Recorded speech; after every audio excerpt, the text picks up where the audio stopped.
Minsan ay nagkaroon ako ng pagkakataong kausapin ang ilang senior citizen at itinanong ko, ano sa palagay ninyo ang sikreto ng mahaba at masayang buhay pagtanda?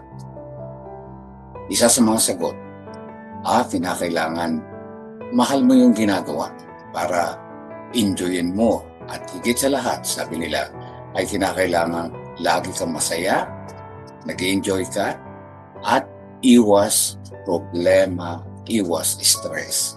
Ayan po ang kadalasang binabanggit ng mga senior citizen para maging pamantayan o ng standard ng pagkakaroon ng mahaba at masayang buhay. Pag-uusapan po natin yan dito sa ating programa. Ako po si Doc Rome Barrios. Magandang umaga po. Samahan po ninyo ako dito sa simula ang Usapang Senior. Walang maliw, pagpapalam, walang tigil. Dating puso may hapis, ngayon'y umaawit.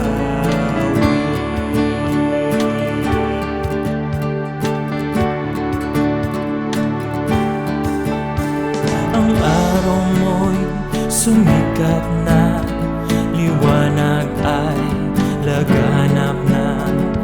Ang habag mong biyaya, baguting umaga. Dakilang Diyos na lumalang ng lahat ng bagay, purihin ang inyong pangalan, sapagkat ikaw ay puspos ng pag-ibig at kaawaan. Hiling po namin ang inyong kapatawaran sa lahat ng aming mga kasalanan, sa aming pagsuway sa inyong mga utos at sa aming pagiging makasarili. Subalit sa kabila ng aming kapalaluan, ay mayaman ka sa kahabagan at patuloy mo kaming pinagpapala. Maraming salamat sa inyong pangako na sasamahan kami hanggang sa katapusan ng sanlibutang ito. Sa panibagong araw na ito, nais naming maranasan ang inyong pakikisama sa lahat ng aming gagawin, sapagkat ikaw lamang ang aming tanging pag-asa, ang aming hantungan at kaligtasan. Ito ang aming dalangin at umaasang inyong diringgin, alang-alang sa pangalan ng aming tagapagligtas na si Jesus. Amen.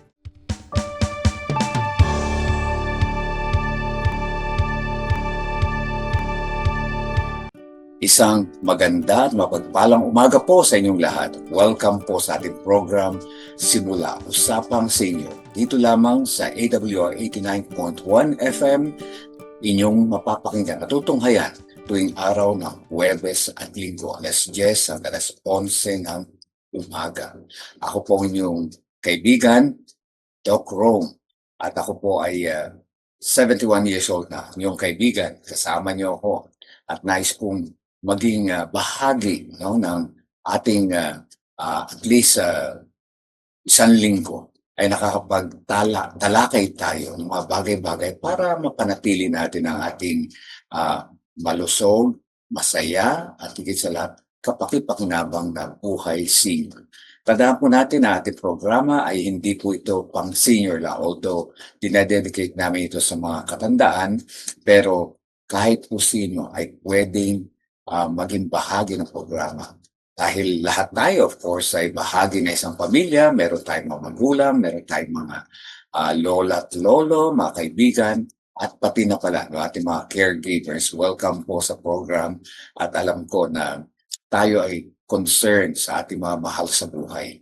At ano pa nga ba, dahil kahit bata tayo, dapat ay pinaghahandaan na natin ang ating katandaan. Kasi po, dapat natututo na para yung edukasyon na dapat habang maaga pag-aralan para pagdating natin sa tamang panahon, dumating tayo sa old age, alam na natin, no, ang tamang mga pamantayan, tamang mga prinsipyo para mapanatili natin ang ating kalusugan at mahabang buhay. Although, ayan ay hindi lahat, no, ay nagkakaroon ng ganyang biyaya na humabang buhay. Pero ang mahalaga, habang tayo nabubuhay, dapat ay masaya tayo. Kasi mahirap naman yung mahaba nga ang buhay mo pero bedridden ka tayo naman, 'di ba? Hindi rin masaya yun. At kailan ba tayo dapat habang tayo tumatanda, meron tayong mga ginagawa, meron tayong alive tayo. Ibig sabihin ay narito pa tayo, buhay at marami pa tayong pwedeng gawin at maging kapaki-pakinabang tayo. Kaya ayan po ang ating pag-uusapan. Pero welcome po ang ating mga taga-subaybay. Nais kong pasalamatan ng mga patuloy na nananalangin sa ating programa. At yung ating mga kaibigan overseas, yung mga ating mga kababayan, ang International Church of SDA, ayan, sa Evanston, Chicago, Illinois, at gayon din ang Naperville Remnant Church, Philam Church. Diyan din po yan sa Chicago, Illinois. At welcome din po sa Silang Federation of Senior Citizens Association. Gayan din ang ating mga senior citizen members ng Philippine International Church. Diyan po sa Adventist University of the Philippines. Welcome po. At yung ating mga kaibigan dito sa ating home church, si Morning View Seventh-day Adventist Church, welcome. At ngayon, nais ko rin welcome ang ating mga special na mga kaibigan, yung Apple of God's Eye. Ayan po ay samahan at organisasyon po yan ng mga widowers natin sa ating church. Welcome po, Apple of God's Eye. At ngayon po ay dito rin, meron tayong mga kaibigan, ang Cherokee Speak na Morning View sa Adventist. Welcome po kayong mga. At hindi ko malilimutan si Liovi Cabañez, si Reby Ibora, at gayon din si Leti Sampang. Welcome po. At binabati ko rin po pala ang aking brother sa Chicago, si Pastor Sam and Trina Barrios. Musta po kayo? And family, welcome po sa ating program. So yan po ang ating mga, marami tayong dapat na pag-uusapan muli. Alam po ito, ulit-ulit natin pinag-uusapan. Pero kung kayo po ay merong mga comments, suggestions sa mga mungkahi o na nais nyo ipabot sa amin, open po ang aming mga linya.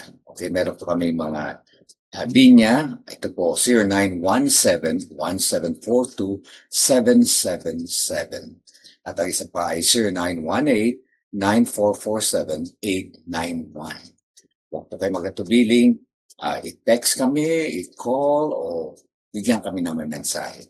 Gusto namin marinig ang inyong mga saloobin at nais nyo mga komento kung paano pa natin mapapalawak ang ating programa. Ngayon po ay dyan lang po kayo, kahit saan po kayo naroon, huwag po kayong bibitaw. Ito po ang programang Simula Usapang Senior.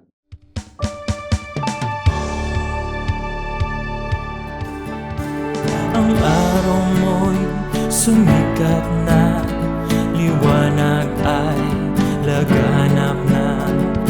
Ang habag mong biyaya, bagong tuwing umaga.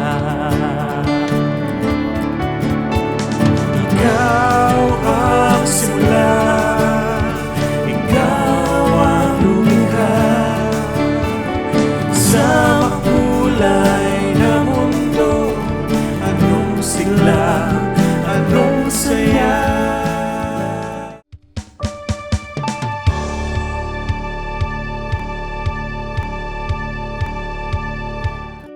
welcome back po. Kayo po ay sumusubaybay sa programang Simula Usapang Senior.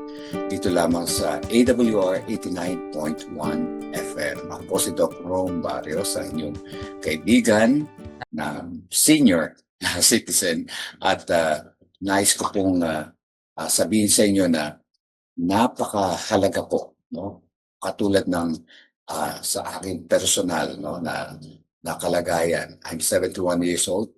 Subalit, kinakailangan po ay makita natin yung katatagan, no, bilang mga senior citizen. Iba-iba po ang ating mga karanasan, pero meron po tayong pwedeng gawing common, no, na kung gusto natin talaga yung tinatawag na life at its best, gusto natin maranasan yung buhay na pinakamabuti. At ngayon po, pag-uusapan natin yung aking opening na tanong, no, na minsan kasi nagkaroon kami ng federation meeting at yung aking kagrupong mga ka-senior. Sabi ko, ano sa palagay nyo yung, hindi naman yung talaga formal na interview, kundi usapan lang po. May mga napakaganda kasi meron kami kasama na 92 years old na walang iniinom na maintenance, umabot siya ng ganong age at kita mo na napakasigla at napaka-positive at saka napakasaya. Kaya nung tinanong ko siya, anong sekreto mo? Bakit umabot ka ng ganyang age pero napakasigla mo pa? Sabi niya, ayun, kinakailangan iwasan daw yung lahat ng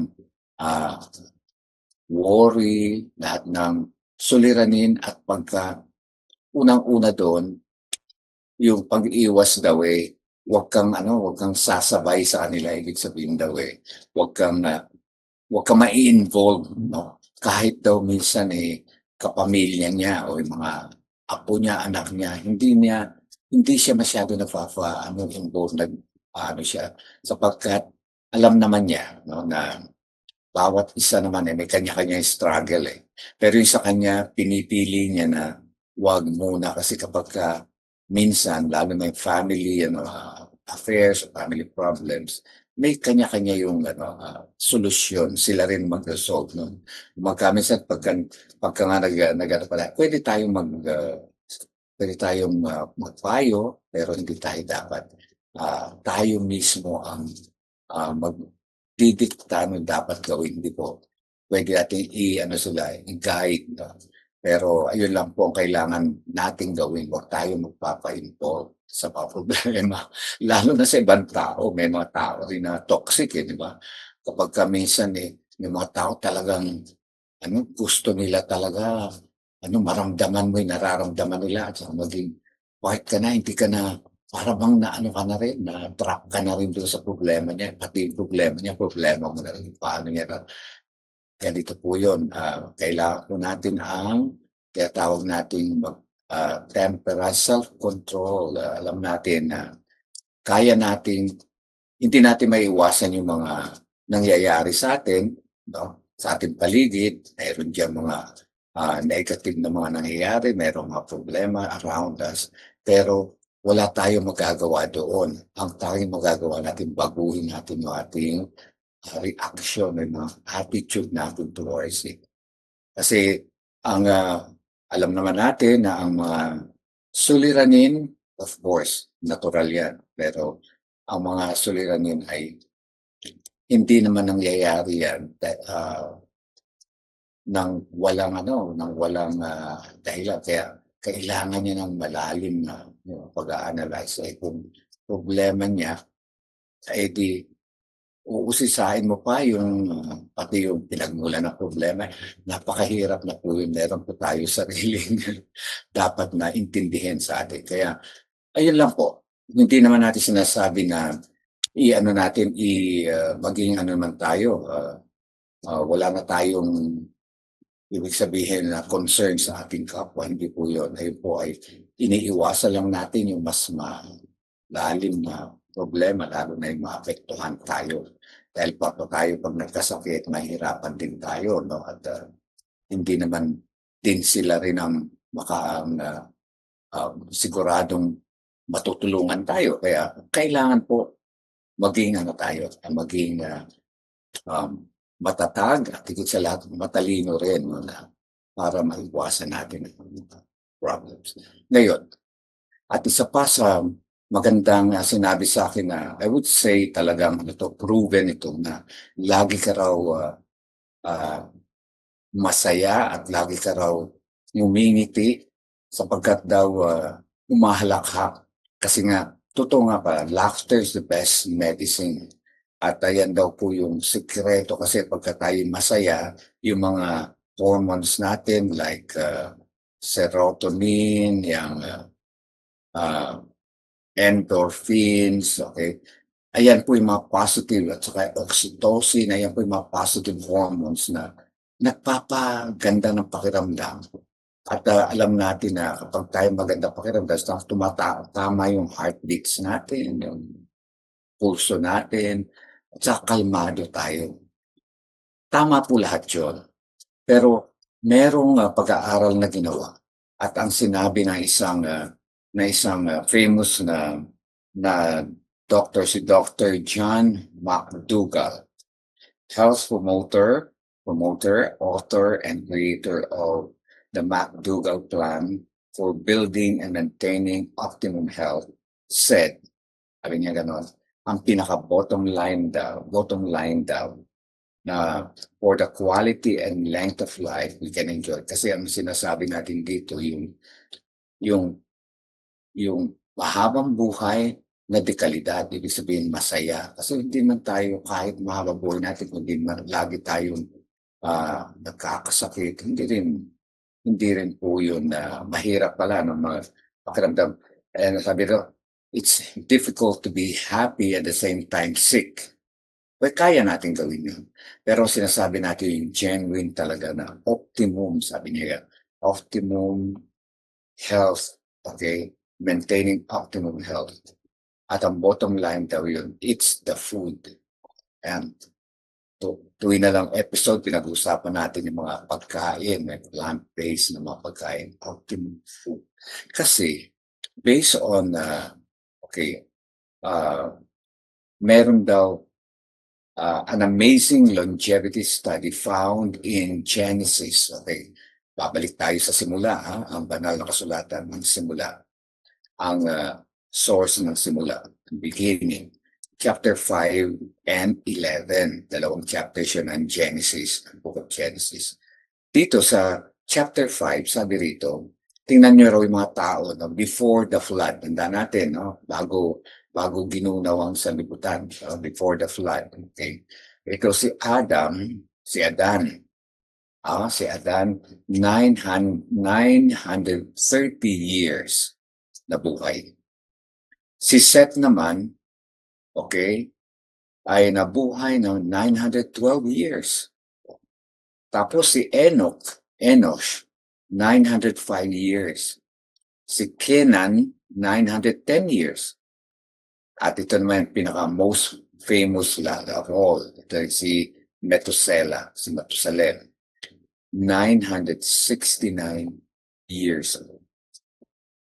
At nag-end yung chapter 5, ng book of Genesis na si Lamech. Okay, si Lamech, siya ay who died at the ripe young age of 777.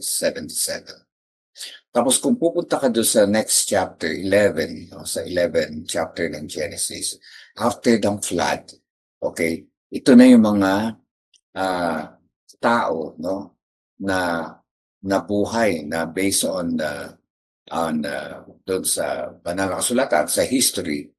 Si Shelah, 403 years old. Tapos si Eber, 430 years. Si Peleg, 209 years old. Tapos 207, naging from the last ni Lamech, 700 years old na yun, naging 200 na lang years old. So, ano ang naging dahilan? Okay, ito yung pag-aaral, sabi rito. What effectively knocked centuries off the expected lifespan of these people. Ano yung talagang naging factor bakit bumaba ang lifespan? It wasn't the environment, sabi sa pag-aaral, that made this change in the ages of human beings. The line that divides Genesis 5 and 11 is found in chapter 9. I'm not sure. Sabi niya, sabi ng author, ang ibig sabihin daw yon ay hindi ang environment. It had to do with food. Okay. Kasi bago nagkaroon ng great flood, ng dilubyo, tinatawag natin, ay talagang pure, no? From Genesis chapter 1 verse 9, 9 ba yun? 2:9 ba yun? Na binibigay ng Panginoon sa atin ang lahat ng pagkain na dapat kain natin, yung mga seed-bearing fruit, mga halaman, may mga buto, halaman at mga punong kahoy at mga rutas, ayun. Pero after the flood kasi, nung magunaw ang salibutan, yung mga tao kasi of course, dahil nasira na yung buong vegetation, yung mga halaman, minsan mga tao tamad na rin magtanim. Kaya pinayagan silang kumain ng lamang hayop. Ayan. Dahil mas madali pala pumatay na hayop kaysa magtanim. Napansin nila. At ayun, naging kagawian na nila na nasanay sila. Although alam nila ang tamang wastong pagkain dapat ay mga halaman, ay mga prutas at gulay, at mga pulong mga nuts, mga whole grain and plant-based talaga. Pero dahilan sa ang tao ay nagbago, nahilig na sa ibang pagkain.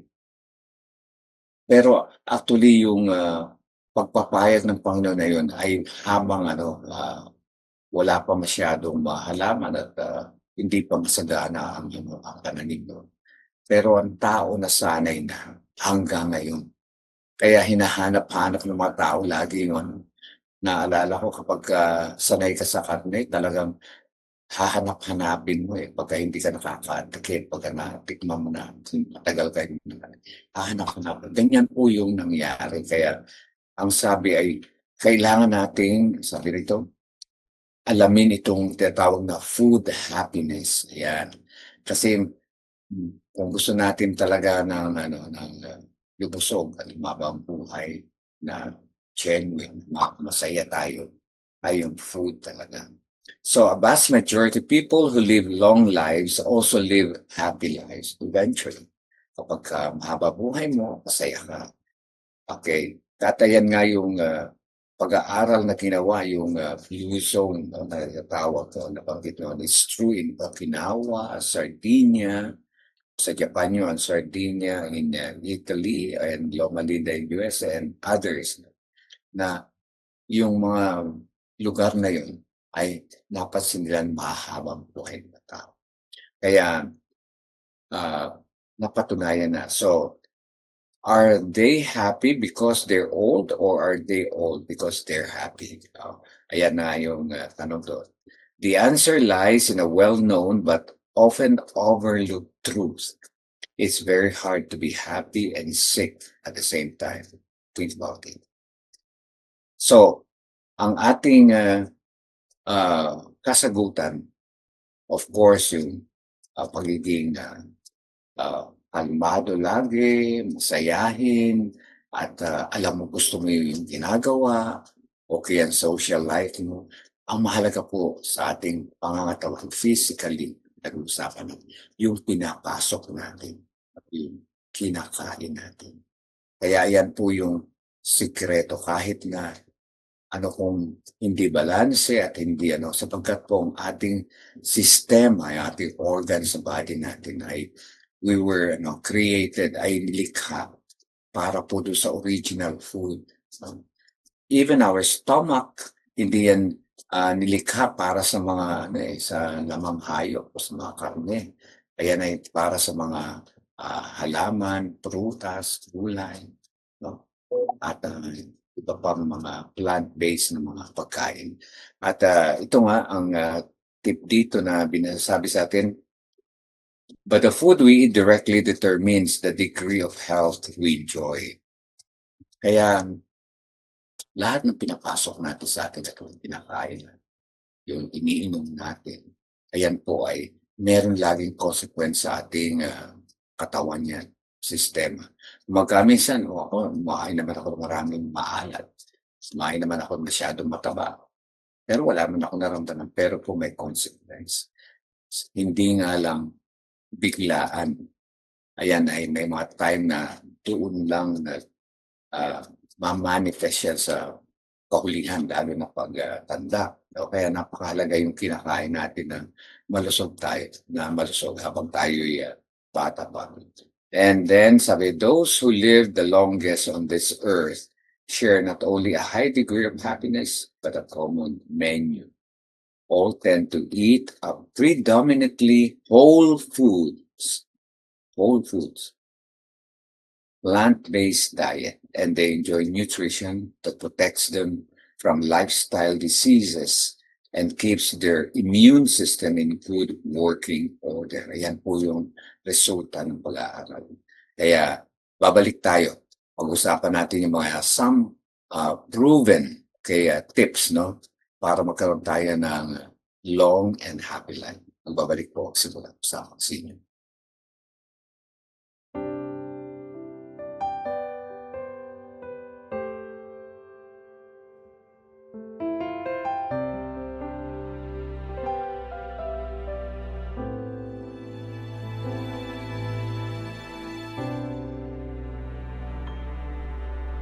Sadyang kay buti ng ating Panginoon, magtatapat sa habang panahon,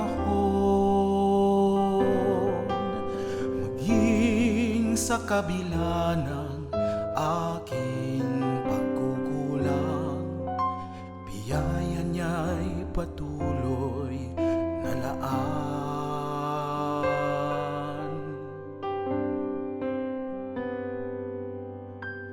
Tulad ng pagsinag ng gintong araw, patuloy siyang nagbibigay tanglaw.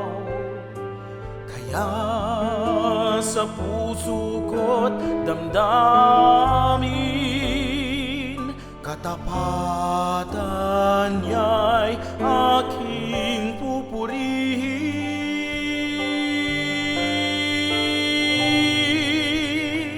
Dakila ka, O Diyos, tapat ka ngang tunay, magmula pa sa ugat ng aming lahi. Mundo'y magunaw man, maaasahan kang lagi, maging hanggang wakas nitong buhay.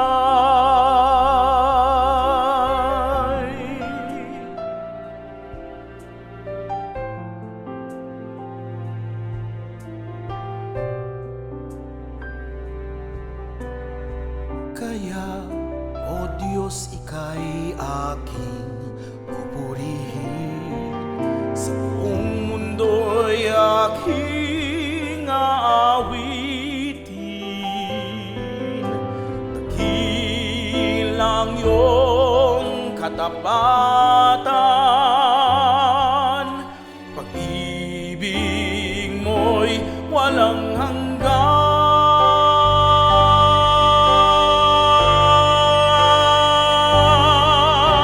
Dakila ka, O Diyos, tapat ka ngang tunay, magmula pa sa ugat ng aming lahi. Mundo'y magunaw man, maaasahan kang lagi, maging hanggang wakas nitong buhay.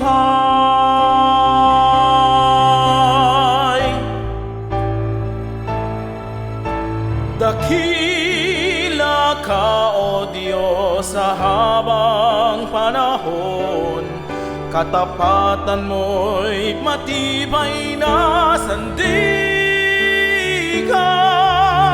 Sa bawat bighati, tagumpay man ay naroon. Daluyan ang pag-asa kung kailangan ay hinahon. Pag-ibig mong alay sa amin noon hanggang ngayon, dakila ka. Dakila ka. Dakila ka.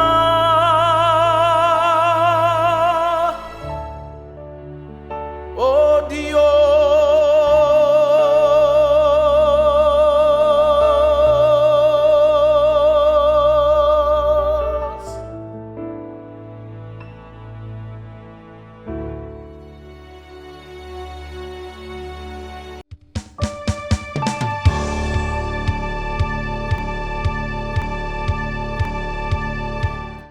Muli po nagbabalik ang programang Usapang Senior dito sa Simula 89.1 FM, 10 to 11 a.m. tuwing Huwebes at Linggo.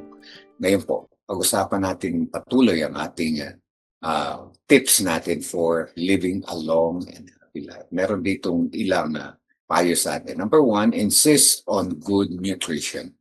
You can't do any better than a whole foods, plant-based diet. Okay?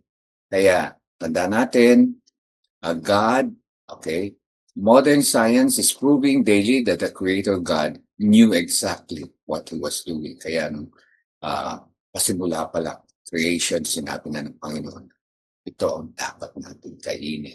Yung plant-based, yung kahoy, halaman, may mga bunga. Okay. At pangalawa, dapat daw ay kumikilos tayo. Move, walk, jog, bend, stretch, bicycle. Ayan po. Hindi lang po pagkain. Na pinag-usapan natin, meron na yung physical na dapat natin gampanan. Climb stairs, use it or lose it. Ayan po. Kinakailangan gamitin daw natin ang ating katawan or otherwise mawawala yan. Sasayang lang yan. At ang sumunod, have rest, okay? Enjoying yung 7 to 9 hours sleep, ayan, so less screen time before sleeping, 2 to 3 hours before sleeping. Wala na pong after 7 food at saka yung mga activities or yung exercise. Dapat bawasan natin. At saka yung mga screen. Ayan yung mga TV, yung cellphone, yung tablet. And then, socialize. Okay? At mahalaga rito pala yung worship. Pwede sabihin yung pagsamba.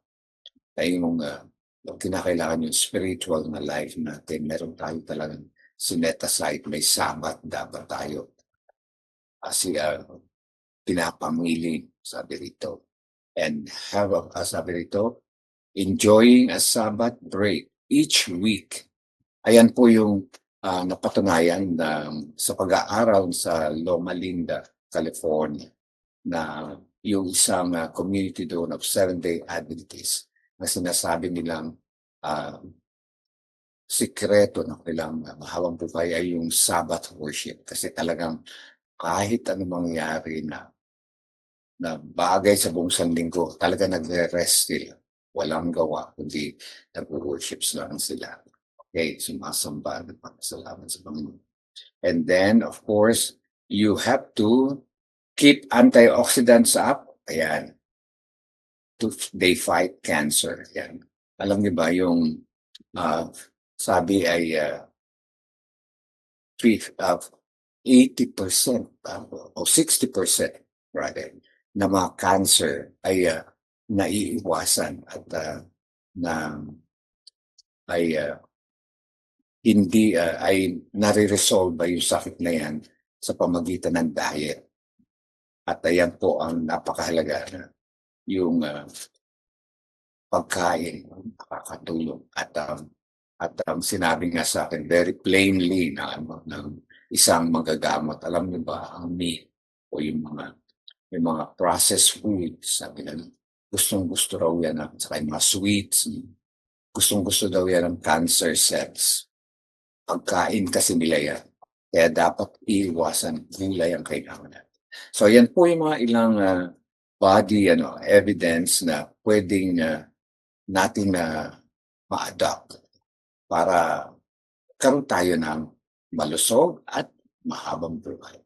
Sana po ay meron tayong natutunan kahit paano at maaari po tayong kung may mga katanungan kayo, maaari po kayong magtanong at magpadala na inyong mga komento o kanya ng inyong mga testimonies, no, kung paano nyo na napili ang inyong gustong-gusto namin mapakinggan yan, ang inyong patuloy na malusog at mahabang buhay.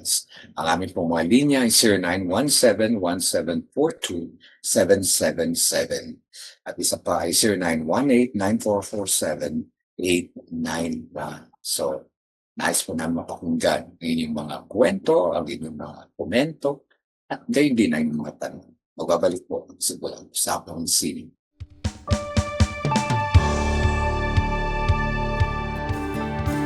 Ang araw mo'y sumikat na, liwanag ay laganap na. Ang habag mong biyaya, bagong tuwing umaga. Ikaw ang simula,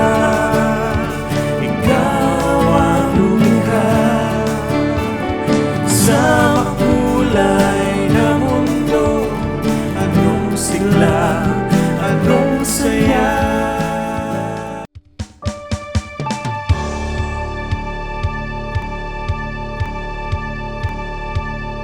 Welcome back. Ito po ang programang Simula Usapang Sinyo. Dito lamang sa 89.1 FM at ito ay sumasa inyo tuwing araw ng Huwebes at Linggo, 10 to 11 a.m.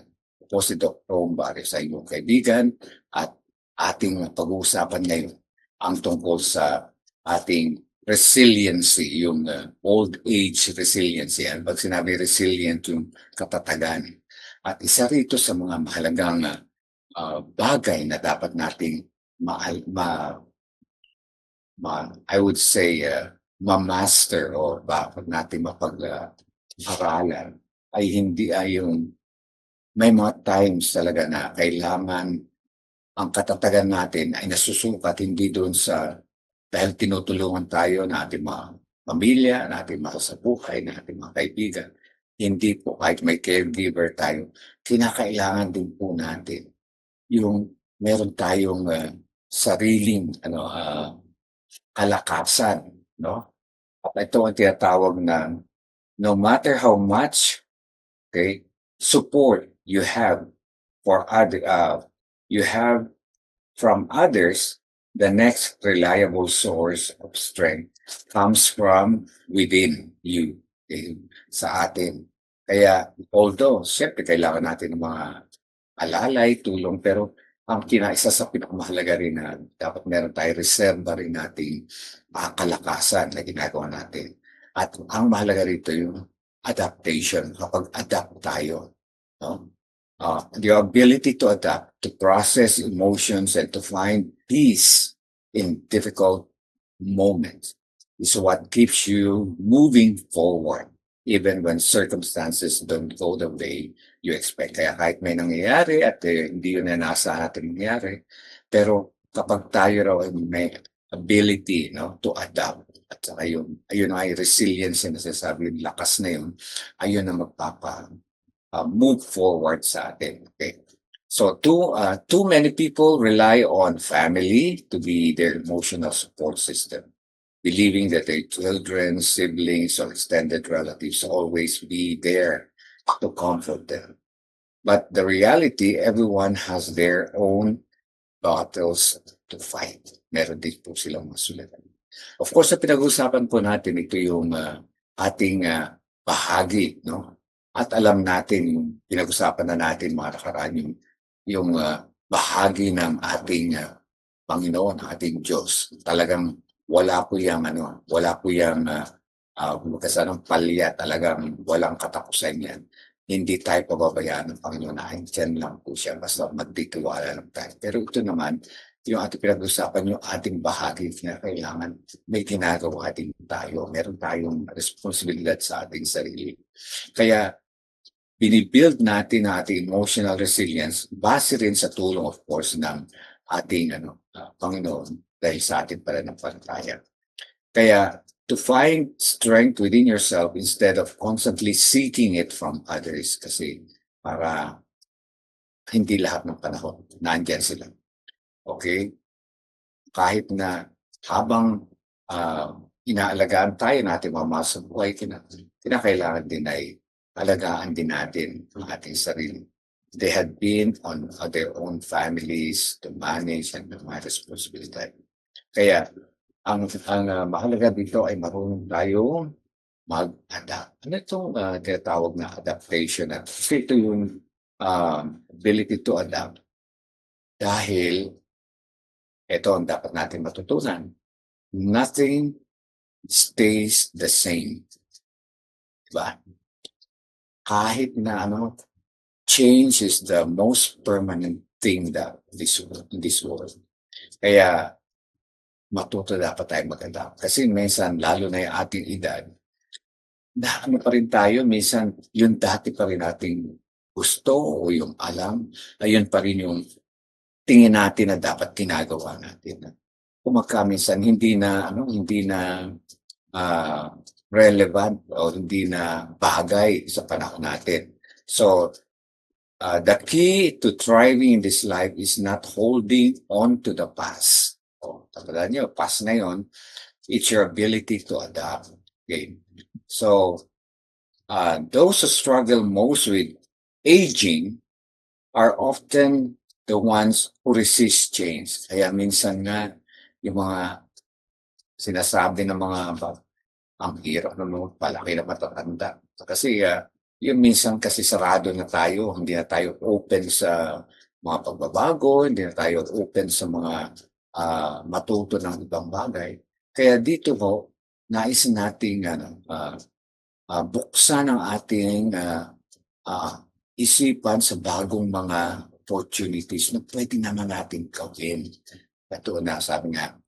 Kaya minsan, those who cling too tightly to what was instead of embracing what is, okay? Kung ano ngayon, dapat sa halip na matanggap natin kung ano yung tamang kalagayan ngayon, pinipilit pa rin natin na yung dati nating alam at yung dati nating ginagawa. But those who learn to adjust, to stay open, and to welcome new possibility, yan, they find joy and fulfillment no matter what life brings. Yan. Kaya tayo nagkakaroon minsan ng gap dahil yung matanda, sinabi niya, ayun ang lagi ang dapat masunod ay dahil alam niya yung tama. Hindi naman po ibig sabihin na maging masuwayin tayo o kaya kumontra tayo. Pero ang pinakamahalaga yung sabi nga, magbabago ang mga bagay-bagay. Kaya marunong tayo mag-adjust. Ito tayo ilagay natin ang ating sarili. Being adaptable, sabi rito, isn't about accepting change. Hindi naman yung pag sinabing mag-a-adapt ka dahil gusto mo i-accept yung pagbabago. Hindi po. Hindi naman sinasabi na tama rin yung pagbabago. Pero ang gusto lang natin, okay, sabi rito, it's about actively looking for ways to grow with it. Ayan, minsan masanay tayo na i-grow. Naalala ko yung nung bata pa yung isa kong anak na may asthma na talagang halos namin yan na linggo-linggo nasa hospital dahil talaga yung sobra yung chronic asthma. asthmatic. Pero sabi ng doktor, he will grow with it. Tama po. Kaya nung nag-college na siya, medyo humupa na yung asthma attack niya.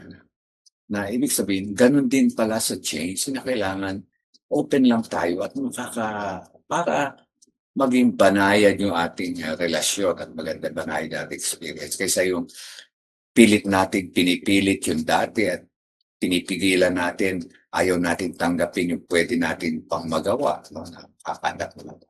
So, sabi, if the door closes, they look for another. Diba? Then, pagkasarado yung pinto, di maghanap ka na ibang pinto, buksan mo naman. If relationship changes, they find new ways to connect. O, diba? Pagka may mga hindi ka napagkaunawaan o matagal mo nang hindi nakakausap, meron mga paraan para makipag-connect ulit. Something is no longer working, or they are willing to try something different. The more you embrace change instead of fearing them, the less you feel that you're losing something. Yan. Hindi ka nawawalan. Ibig sabihin, lumalago ka pa nga dahil natututo ka pa. Pareho rin yan sa mga hobbies, no? Kung, hindi pa huli, no? Hindi pa huli na mag-aral ng mga bagong mga paglilibangan, bagong mga karunungan, mga bagong na pwede nating enjoy yun sa buhay. Para mabawasan mo kasi mahirap naman yung dahil hindi mo hilig yan, manlalako. Minsan hindi mo porsyonado, hindi maghanap ka na ibang paraan kung hilig mo. Sabi dito, the less you feel that you're losing something, yun, kapag ka marunong ka tumanggap, the more you realize that every stage of life offers you something new to gain. Sabi nga bahagi yan ng pagpapala, no? Bago. Kaya nga pagpapala ng Panginoon, bago tuwing umaga yan. Laging may bago, hindi nauubos yan. So in the final thought, sabi sa atin, while family was always hold a special place in your heart, yung ating mamahal sa buhay, ating pamilya, ay talagang napakahalaga sa atin. The reality is the most reliable support you'll ever have is not found in other people. It's found first, galing sa Panginoon, at pangalawa, founded that you have in the foundation you built for yourself.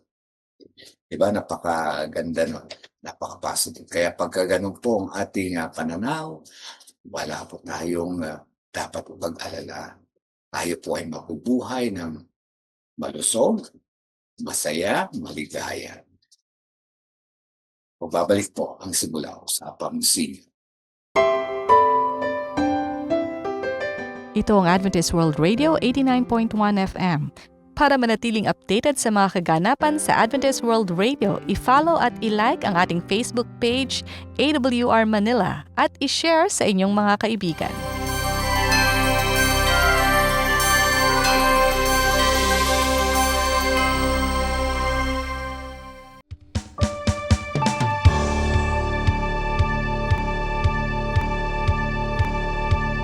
Magandang umaga po muli. Ako po si Doc Rome Barrios ng programang Simula Usapang Senior na inyong masusubaybayan tuwing araw ng Huwebes at Linggo, 10 to 11 a.m. Dito lamang sa AWR 89.1 FM. At tayo dumako na sa ating segment na New Start, panibagong simula. At ngayon po ay may isa tayo magandang kwento, no, na tungkol sa isang kabataan na itong batang to ay mahilig maglaro ng tirador, yung slingshot. At alam niyo ba, kahit na ilang taon na siya nag-slingshot, hindi man lang siya makapag-target talaga. No? Kaya nung nagbakasyon sila doon sa farm ng kanyang lola, kasama ng kanyang kapatid na babae, ay maraming ducks doon. At one time, dahil siyempre, naglalaro siya, tinarget niya yung isang duck o pato ng kanyang lola na tirahin ang kanyang slingshot. At alam nyo ba, for the first time, tuwang-tuwa siya, tinamaan niya diretso sa ulo ng duck. At ayun ang kinamatay ng duck. At alam niya yung mga duck na yun. Yung duck na yun, isa yun sa mga priceless na mga alaga ng lola niya. Ayun pa'y namatay. Kaya natakot siya, dahan-dahan niya dinamputan. Itinago niya dun sa mga sa tambakan ng mga kahoy, no, kakahuyan. Doon niya tinago. Paglingon niya, nakita niya yung kapatid niya na babae. Nakatingin sa kanya. At napanood lahat yun ng buong nangyari. So, ibig sabihin, alam na nung bata yung kapatid niya yung kanyang ginawa. At hindi sila nag-usap, naghiwalay sila, nagkaroon sila ng hapunan. Kaya nung naghapunan na sila, hindi sila nakikibuan. Sabi nung lola doon sa anak na asala, kapatid niya babae, ikaw Mary, sabi niya gano'n. Ikaw ang toka ngayon magbukas ng pinggan at kailangan so tinuruan siya. Kaya si Mary, sinagot niya yung lola niya, Grandma, ito pong si Kuya Johnny. Siya po ang willing ngayon maghugas ng pinggan. Ito namang si Johnny, nagulat. Tapos bumulong sa kanya si Mary. Tandaan mo yung pato. So, pagkarinig ni Johnny, opo, ako po, grandma na maghuhugas. So, natuwa naman. Kaya, gano'n ang ginawa. Kinabukasan, meron na namang isang pasyalan, no?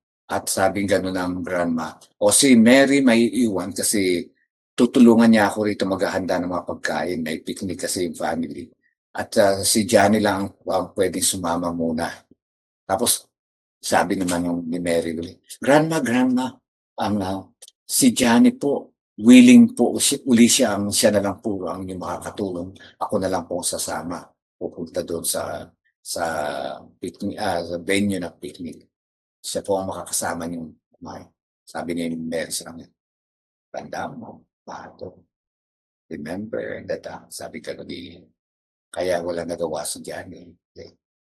Nung nandun na si Johnny at naghuhugas na, maraming pagkakataon na ginagamit ni Mary yung sikreto ni Johnny na nagawa, no, yung pagkapatay nga niya doon sa pato ng grandma nila. Ang sabi, lahat ng iutos, no, paglinis ng aking kwarto, kung ano man ang lahat na pinagawa, sasabihin ni Mary, remember the duck. Okay, tanda mo yung pato. So, walang magawa. Kaya one time, napansin yun pala ng grandma. Sabi niya. Kaya tinawag niya, Johnny, halika rito. Sabi niya, meron ko sasabihin sa. Alam mo, Johnny, nakita ko ang lahat ng nangyari. Pero kailanman, hindi kita pagagalitan, patatawarin kita, sabi ni Grandma. Hindi kita, patatawarin kita, hindi ko yun kinukuha na isang against you. Kaya, huwag ka na mag-alala. Pinatawad na kita, sabi ng lola. Kaya si Johnny natuwa na dahil parang nakahinga na siya na yung inaalala niya na yung lola niya ang pagagalitan siya ay pinatawad siya. Kaya isang gabi, inutusan na naman siya ni kababata, si Mary. Kuya Johnny, gawin mo nga ito, sabi niya. Mary, mula ngayon, hindi na kita susundin sapagkat alam na ni Lola ang lahat ng nangyari. pinatawad na niya ako. Kaya libre na ako, free na ako. Hindi mo na ako mababribe na dati mong ginagawa.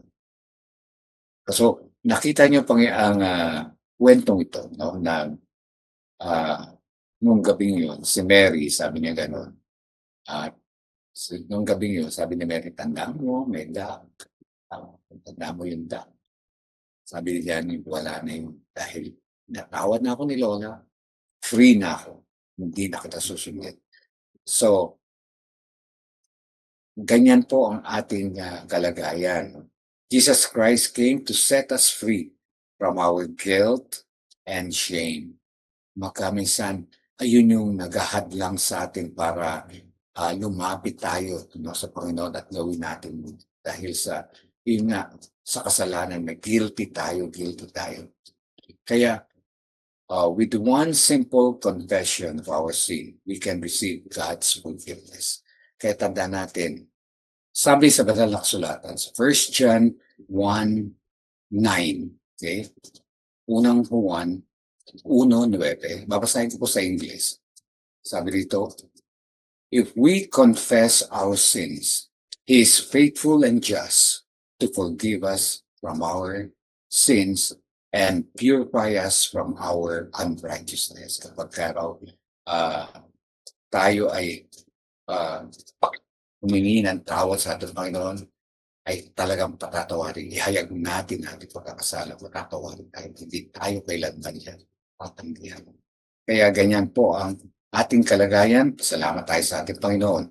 Sabi nga, 1 John 1:7 din, sinasabi, but if we walk in the light as He is in the light, we have fellowship with one another, and the blood of Jesus, His Son, purifies us from all our sins.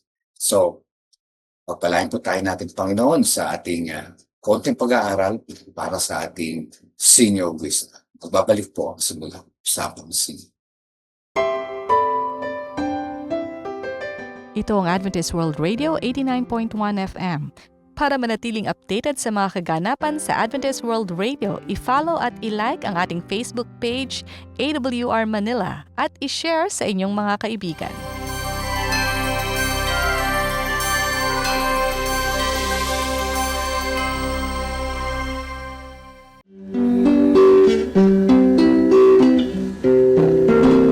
Have faith when you speak to the Master. Prayer is the key to heaven, but faith unlocks the door.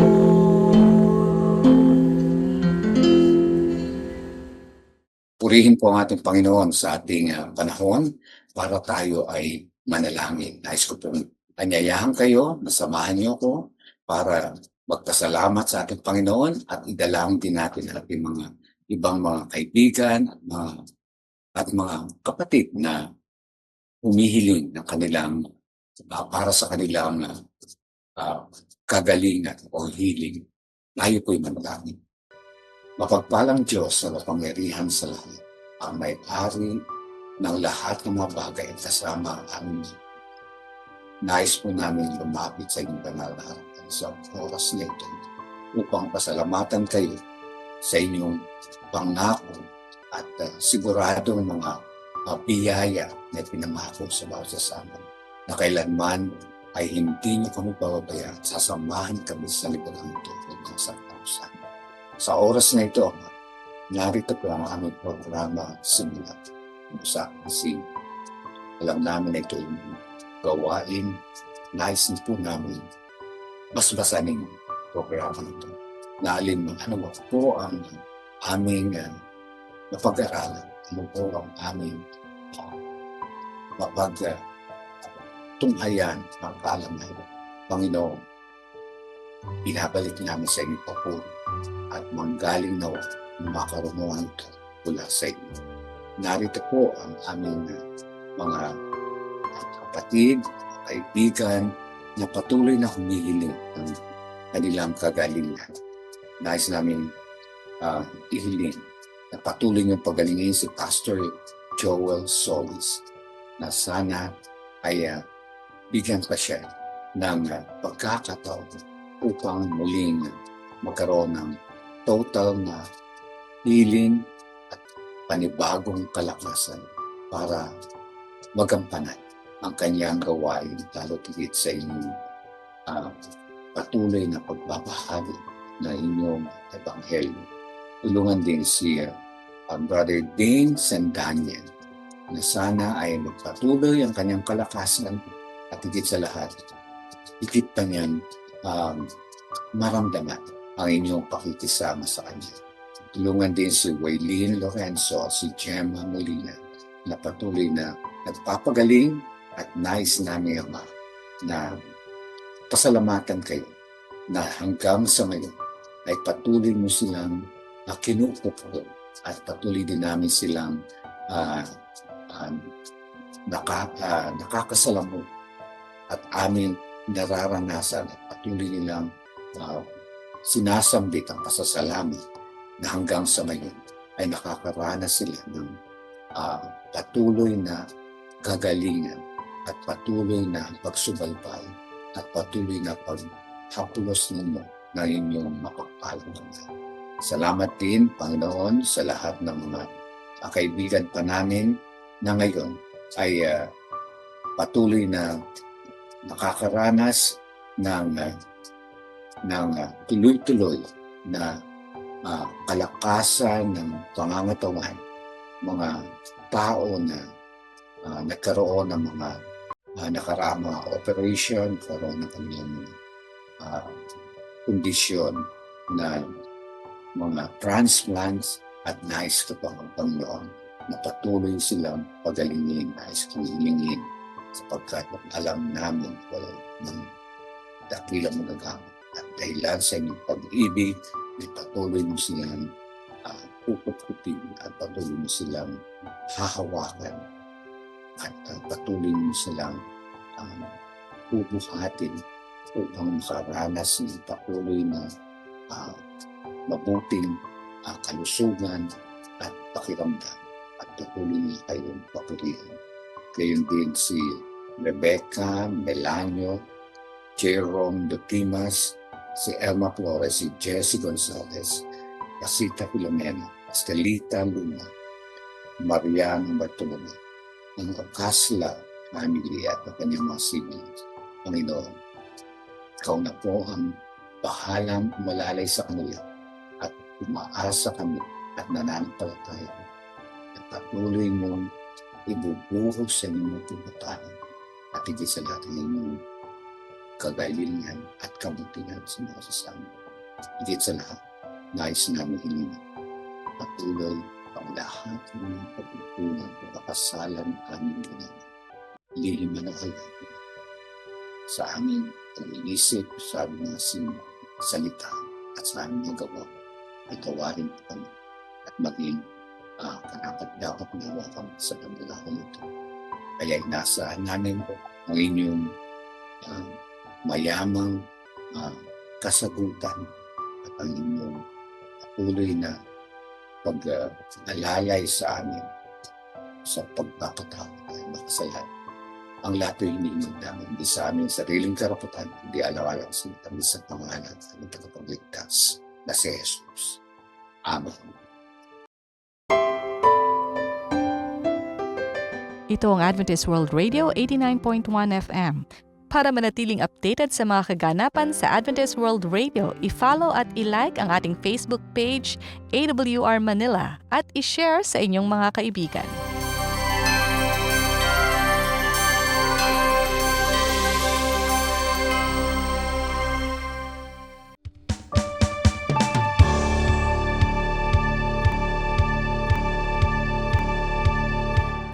Pasalamatan po natin, Panginoon, sa panibagong masaganang araw na ito para sa ating lahat. Maraming salamat po sa inyong pakikisa sa ating programang Simula Usapang Senior na sumasa inyo tuwing araw ng Huwebes at Linggo dito lamang sa AWR 89.1 FM.